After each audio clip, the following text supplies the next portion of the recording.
असं चालतं का? हागणदारी मुक्त कोणी राबवलं पाहिजे?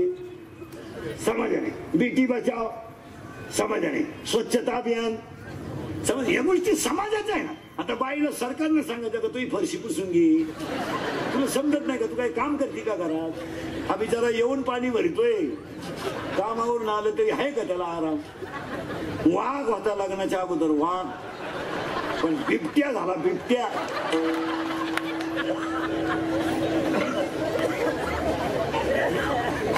हे तुम्हाला हा विनोद नाही मारा.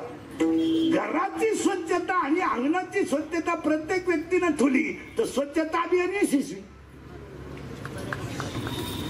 प्रत्येक व्यक्तीनं बायको चेक करून आले नाही, हो द्या ना मुलं, हो द्या. आणि बायको चेक करणारी मंडळी सुशिक्षितच आहे. अडाणी माणसं पोरं व्हायला घाबरत नाही.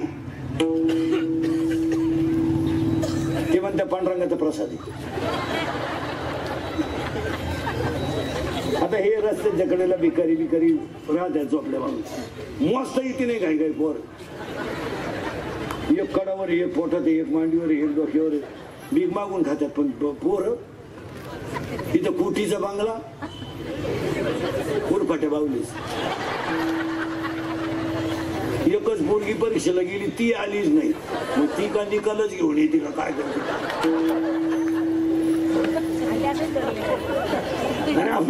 काय नैसर्गिक घालतो नैसर्गिक. या गोष्टी मानवानं केल्या पाहिजे, सरकारनं करायच्या नाही. एक, पाणी जपून वापरा. दोन, हा विनोद आहे.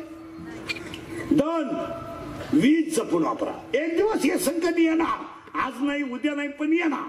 कारण सगळं क्षेत्र आता कशावर अवलंबून आलंय? विजेवर. तुमच्या माझ्या घरातली each and everything depends upon light. Fridge, fan, charger सगळं कशावर आहे आपलं? त्याला कंट्रोल करा. कंट्रोल करा याचा अर्थ कमी व्होल्टेजचे बल्ब वापरा, जास्त दिवस टिकतील असे वापरा. आणि अनावश्यक वस्तूच्या वेळेस ती लाईट वापरू नका. 3 रगा घेतो फॅन लावून झोपतो. माहिती तू कोणत्या ऋतूतला प्राणी बा?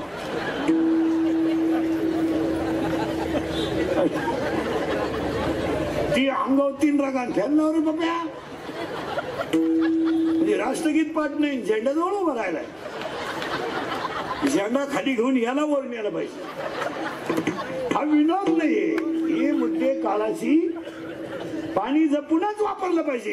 एक दिवस निसर्ग कोपला. आणि तुम्हाला माहिती म्हणून माझ्यापेक्षा तुम्हाला अनुभव आहे, यावर्षी जे आपल्याला भरपूर पाऊस झाला ना, हा पावसाळ्यात नाही झाला, हा अतिवृष्टीचा झालाय. ऑगस्ट सप्टेंबर मध्ये कुठे पाऊस झाला? माऊलीच्या सोहळ्यावरून लोक आल्यावर पाऊस झाला. लोक विचारच करत नाही. पाणी जपूनच वापरलं पाहिजे. नळाला कॉक ठेवले पाहिजे, तेवढ्या प्रमाणातच भरलं पाहिजे. हांडा भरून दुसरीच्या वाट्यावर पाणी गेलं तरी तू का पाहते पाहिजे. तू काय अधिवेशन मांडलं का तो त्या नळावर? हा विनोद नाही. कपड्याला धुवायला पाणी लागते ना, आता तर धुताही नाहीत कपडे, आता काय बटनावच कपडे सगळे. एक, पाणी जपून वापरा. 2, वीज जपून वापरा. ही काळाची गरज आहे. 3, वाणी जपून वापरा. जपून वापरा वाणी. घरात जरा वयामानानं बोलत जा. बोला तुम्ही, तुम्हाला 50% आरक्षण, तुम्ही काही करू शकता. त्याच्याबद्दल तुम्हाला बोलणं म्हणजे मूर्खपणा आहे. तुम्ही बोला, पण सासू सासऱ्यांना जरा वय पाहून बोलत जा. आता एक सांगतो, लक्ष्मी यायची वेळ आहे सायंकाळी, हे इंदुरीकडचं कीर्तन आहे महाराज. मी मरल ना महाराज,